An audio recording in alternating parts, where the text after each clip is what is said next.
Hello dear students, today we will be studying about the importance of planning. That is, what are the advantages or why is planning needed for any organization. First point, planning provides direction. Now we all know that an organization has certain objectives and these objectives are clearly stated when planning is done. So planning ensures that all the objectives of the organizations are clearly stated. The goals, that is the targets, the specific objectives that are there, they are well defined, and not only well defined and objectives are set, but the employees who are supposed to achieve those particular targets, they also must be aware.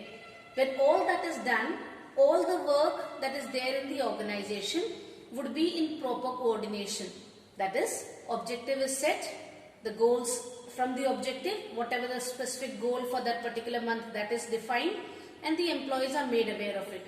So all employees of the organization will work with the intention of achieving that particular goal or target or the objective, overall objective of the organization. Second, reduces risk of uncertainties. We know that planning is a process of looking ahead. That is, it is thinking or it is looking into the future, or it is, we said, it is a forward looking process.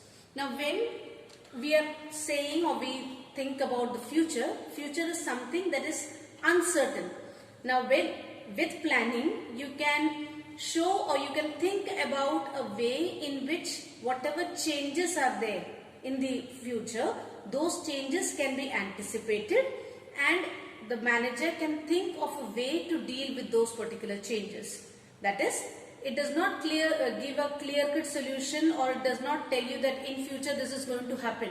But if it happens, then how is it that you are going to deal with it? You as a manager, how you are going to deal with that particular thing.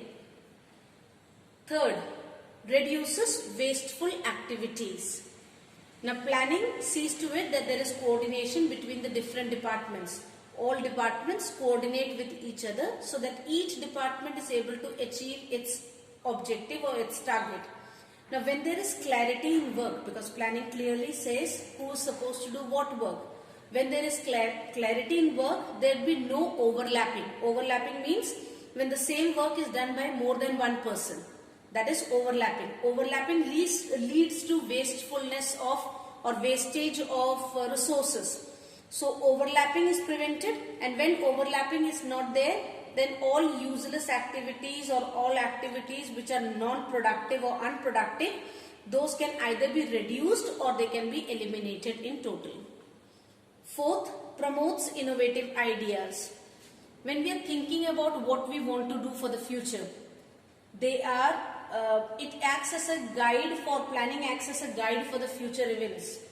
Managers therefore can be innovative or can think differently, or they can take initiative in that particular regard, so that new ideas and new concepts can be developed with planning, because you're not just doing work, you've already thought about what you want to do. So different ways of doing that particular work can be thought of by managers. Fifth, facilitates decision making. We've studied earlier that planning involves selecting from the available whatever is best for your organization. Now when it involves selection, that means automatically that the managers learn to be objective in their analysis. All the different ways or alternatives are analyzed, and the manager learns to be objective. That is, his personal bias is not there. So he learns how to take decision. A good decision maker or a person who takes good decisions is supposed to be that particular person who is able to take decisions objectively. That is, without personal feelings or personal preferences coming in. Objective analysis, or we can say he has to develop a scientific temperament for taking decisions. Point number 6, sets standards for controlling. We studied planning is the first step of management, and we know that the last function of management is controlling. Now in planning, standards or benchmarks are set. These benchmarks act as guide as to how much the work has to be done. Controlling involves finding out whether those standards have been achieved. So if planning is not there, controlling will not be possible. So we can say that planning is a prerequisite for controlling, or we can say that controlling will only be possible if planning is done.